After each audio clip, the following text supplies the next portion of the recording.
In a development that has stunned the entire media world, President Donald Trump delivered a decisive blow at the exact moment no one expected. On the morning of Sunday, January 3, North America time, Trump posted on Truth Social a short message, brief but as sharp as a blade. The United States had succeeded in a large-scale operation in Venezuela. Maduro and his wife had been captured and were airlifted out of the country. Just hours later, videos from the capital Caracas flooded social media and international newsrooms. Footage of armed Apache helicopters circling the Venezuelan sky, combined with a rapid landing operation, suggested a plan that had been carefully prepared well in advance. Although the Pentagon issued no official statement, the fact that the president spoke directly amounted to an implicit confirmation of the truth behind the operation. Major outlets, such as BBC and Reuters, immediately broke the story, placing the operation at the top of international headlines. A figure who once threw all of South America into turmoil, forcing people to survive on scraps, crushing the opposition so brutally that they fled across the sea to seek refuge in Northern Europe, was now captured alive without time to escape, without any chance to negotiate, without any opportunity for exile. This operation was not only a punch to Maduro's regime, it was also a powerful warning to any force challenging the U.S.-led order in the Western Hemisphere. The final chair has fallen, and it fell under a precise kick from American military power. Right after President Donald Trump confirmed the successful capture of Maduro, international analysts immediately raised a major question. How could the U.S. military pinpoint Maduro's exact location, a man protected inside a dense web of hidden shelters deep in Venezuela's jungles, an area once known as a fugitive's paradise in South America? The answer may lie in one unexpected but highly suspicious detail. 3 hours before the assault began, China's special envoy Chiu Shaoqi, a close figure to President Xi Jinping, arrived at Venezuela's presidential palace to meet Maduro. The meeting was not held in broad daylight as usual, but arranged late at night at Miraflores Palace to keep it secret. Yet that very secret timing has now become the most questionable link in the chain of events leading to Maduro's downfall. At that moment, U.S. naval forces were already positioned offshore in the Caribbean. Multiple warships and F-35 aircraft from the Puerto Rico base were placed on combat-ready alert. The U.S. Department of Justice had posted a reward of $15 million for information leading to Maduro's capture, and intelligence indicated he rarely left the jungle, changing sleeping locations every night like a mirror image of Saddam Hussein during his manhunt phase. But this time, when the Chinese envoy appeared, Maduro was forced to step out of the shadows, not because he trusted anyone, but because he had no other choice. China was one of the few remaining strategic partners still willing to provide support to Maduro's regime. With a network of cargo vessels and even cruise ships still anchored off Venezuela's coast, Beijing was the last oxygen tank Maduro believed he could rely on. But here's the bitter irony. Could that meeting with Xi Jinping's envoy and the Huawei phone that was publicly described as cutting edge and absolutely secure be the very thing that exposed Maduro's location? There is no official proof yet, but the hypothesis that signals from Chinese communications devices were decoded or interfered with by the United States has ignited intense controversy. This is not only a technology issue, it is a failure in the intelligence chess match between great powers. Venezuela, a Chinese partner, collapsed rapidly. And inside Zhongnanhai, watching Iran and Venezuela, two critical oil barrels slip one after another into the hands of the West, Xi Jinping would have every reason to feel a chill down his spine. A meeting that looked ceremonial, flags, crisp honor guards, a red carpet, may have been, in reality, the ignition for the biggest political capture operation of the decade. Maduro, who once hid in the jungle to evade U.S. intelligence, was forced to crawl out of hiding, put on the head of state mask, and receive envoy Chiu Shaoqi at Miraflores Palace with a strained smile. In the recorded video, he even joked, "You're China's envoy, you're so young." That friendly handshake turned out to be the final chokehold in a meeting that lasted for hours. The two sides signed more than 600 cooperation agreements and rolled out a series of rescue-style declarations about strategic partnership overcoming challenges. But now, all of it is political ash. The next morning, Maduro was captured alive. Every solemn commitment became scrap paper. With modern intelligence technology, it is extremely difficult for the United States to identify Maduro's exact real location unless some special signal is exposed. But when China's envoy personally flew from Beijing, crossed half the globe, landed in Venezuela, and then traveled following diplomatic protocol straight to the presidential palace, that entire process would have been tracked closely by U.S. military satellites, high-altitude drones, and U.S. national security surveillance systems. The United States did not need to guess. It only needed to wait. And when Chiu Shaoqi arrived carrying 600 reasons for Maduro to show his face, the entire counter-regime plan could be triggered instantly. The strike did not begin with gunfire. It began with Chinese flags waving and continuous radio exchanges between the two sides. China is famously obsessed with protocol and presentation. It cannot abandon diplomatic ceremony. And that obsession with ceremony may have unknowingly cleared the path for its opponent. The moment the Chinese envoy stepped into Miraflores, the U.S. commanders inside the operation room were no longer in the mood for coffee. The operation began, and Maduro could not retreat in time. In intelligence circles, situations like this are called baiting. And the bait this time was none other than China's envoy, Chiu Shaoqi. A close figure to Xi Jinping was sent to Caracas under the banner of political support and strategic diplomacy. But for commanders at the Pentagon, his appearance was essentially the final key needed to open Maduro's entire den. No matter how well Maduro hid, he could not escape one fatal weakness: dependence on Chinese money. Without Beijing economic collapse, with Beijing, his movements get exposed. The moment an envoy from Zhongnanhai set foot in Venezuela, the full U.S. intelligence monitoring, machine satellites, drones, and encrypted communications tracking would be activated. Flight paths, landing locations, and convoy routes were monitored tightly. At first, Beijing may have thought sending its own man to Caracas was a strong message to Washington: "My person is here, do not touch him." But in reality, that move became an unexpected gift to the Pentagon. No sooner had Chiu Shaoqi left Miraflores before his plane even cleared Caribbean airspace. U.S. Special Operations Forces dropped in from above at lightning speed, sealing a precise encirclement.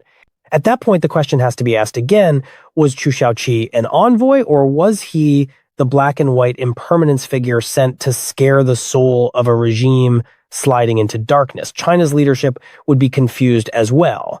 The envoy may have already seen the news, or might be hiding inside the embassy, trying to write an impossible report back to Beijing.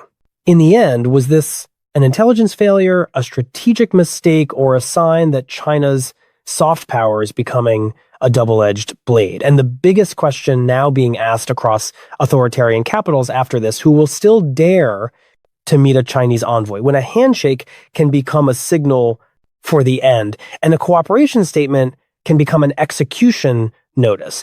The world will no longer look at Beijing's diplomatic visits the same way.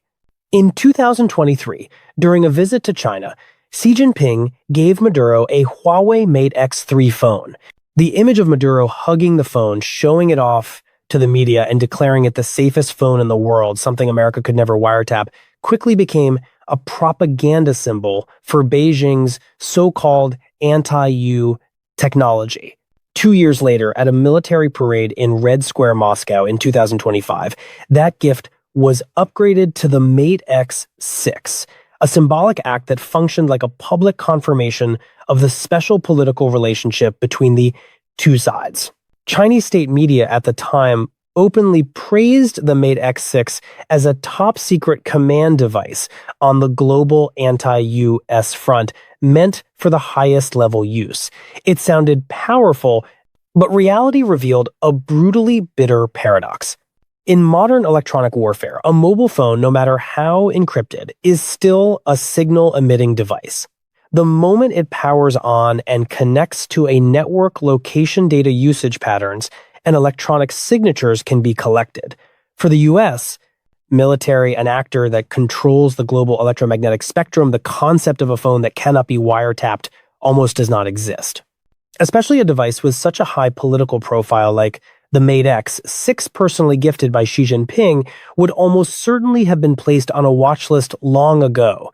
Every phone has a unique identifier that cannot be changed. The moment that device appears at major diplomatic events, the signal alone can be enough to lock a target. In the days before and after the meeting with the Chinese envoy, Maduro inevitably had to communicate repeatedly to coordinate schedules, prepare contracts, and arrange reception protocols. And it is entirely possible those calls were made using that very Mate X6.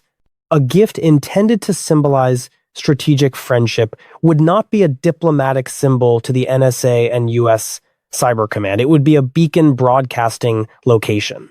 When all factors converged, the phone, once praised as invincible, became the tool that helped the opponent complete the noose. This is the moment propaganda tech becomes an intelligence hangman's rope. Huawei has claimed its devices have no backdoor and that they guarantee absolute security. But in the world of electronic warfare, that is a thin disguise in front of US signal collection power. Even if there is no backdoor from China, hardware components, especially chips, often originate from the United States or third parties. If malware is planted, the entire Huawei device system could already be within remote control range of the US National Security Agency, the NSA. Under that hypothesis, this story stops being fantasy and becomes a reasonable intelligence assessment. Xi Jinping giving Huawei phones to Maduro twice, accidentally turning him into a moving target, became the clearest proof of the failure of blind control models inside authoritarian systems. The Mate X3 in 2023 and the Mate X6 in 2025, described as anti-US command devices, ultimately played the role of broadcasting coordinates for US Special Operations Forces. Maduro once loudly declared, "I use a Huawei phone gifted by President Xi Jinping. No one can wiretap this device. No one can locate me." But just days later, that same phone became the reason he was captured alive in a military operation named El Scare Strek, directed by President Donald Trump. Many people asked if it was only to capture one man. Why did the United States use the phrase large-scale operation? The answer lies in the level of firepower used. The U.S. military executed fully integrated sea-air electronic warfare operations. The S-300 air defense system, supplied by Russia, and radars imported from China, were disabled by F-35 aircraft using electronic jamming and AGM-88 anti-radiation missiles. At low and mid-altitude, MQ-9 Reaper drones entered like a Grim Reaper's scythe, normally used for reconnaissance, but when switched into combat mode, they can launch Hell missiles Hellfire within seconds, destroying any small pockets of resistance. The operation to capture Maduro was not just a raid, it was a full-scale demonstration of American military power in the digital age. From phone signals and personal devices to integrated weapons systems, Huawei ceased to be a tech symbol and became a warning to authoritarian leaders everywhere. A gift can be the most perfectly disguised death trap. The operation to capture Maduro was not merely a raid. It was a peak coordinated strike, combining electronic warfare, airstrikes, and ground special forces. Over Caracas MQ-9, Reaper drones orbited, continuously conducting surveillance, while also eliminating any reinforcement forces or hidden air defense positions with a single Hellfire missile. On the ground, it is highly likely that Delta Force operated In coordination with SEAL Team 6, two of America's most elite units worked with F-35 aircraft, MQ-9 drones, and satellite systems to strike Miraflores Palace, where Maduro was hiding. The president did not use the phrase neutralize. He used exactly one phrase, capture alive. In military terms, that is the hardest option because it requires absolute battlefield control. U.S. Special Operations Forces had to not only infiltrate but also disable the entire air defense network, from Russia's S-300 systems to Chinese imported radar, while eliminating threats from government troops, militias, Wagner security forces, and Cuban intelligence units. And they did it. No significant response, no wild shooting, no prolonged firefight. Within just hours, Maduro was captured alive and flown out of Venezuela, an operation so precise it sent shockwaves globally at the strategic level comparable to a political nuclear blast in the capital of a South American country. But the story does not end there. Maduro, from being the head of a nation, will now become a defendant in a federal court in the Southern District of New York. The indictment filed back in 2020 has been waiting for him charges tied to transnational narco-terrorism.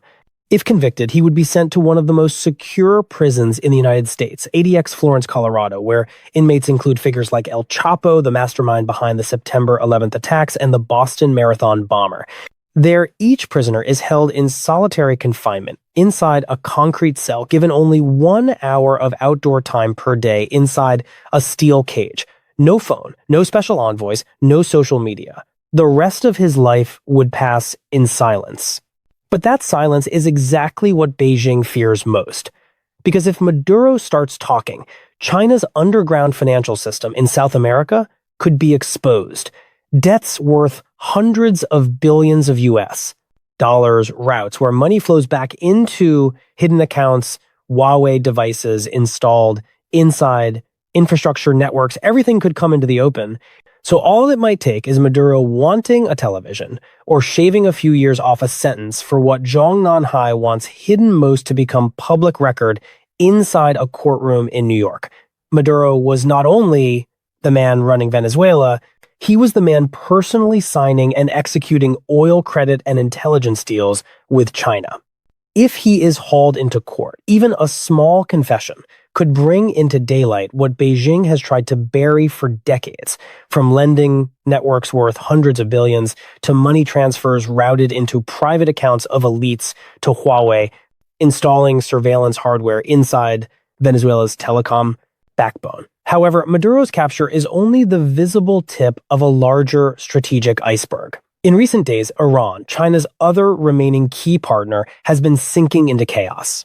From late 2025 to now, protests have spread across more than 50 cities, forcing Iran's government to trigger a contingency scenario described as financial martial law, meaning tightening the entire banking, foreign exchange, and trade system to deal with the risk of regime collapse. U.S. and Israeli intelligence reports indicate the two are preparing coordinated military action, but not in the old style, not mass bombing, not only destroying nuclear facilities like before. This time, the target is people, commanders in the Islamic Revolutionary Guard Corps and Supreme Leader Ali Khamenei. This is a decapitation strategy, a turning point in U.S. operational thinking under President Donald Trump.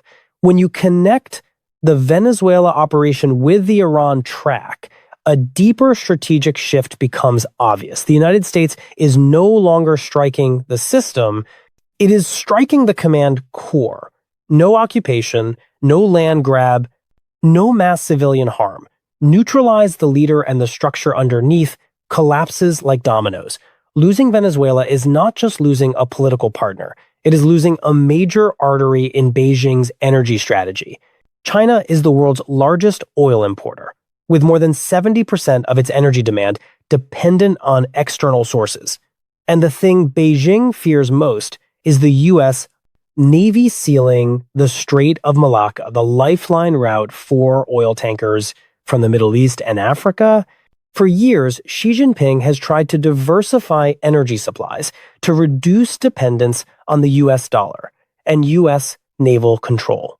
And the two biggest cards in that plan were Venezuela in the east and Iran in the west.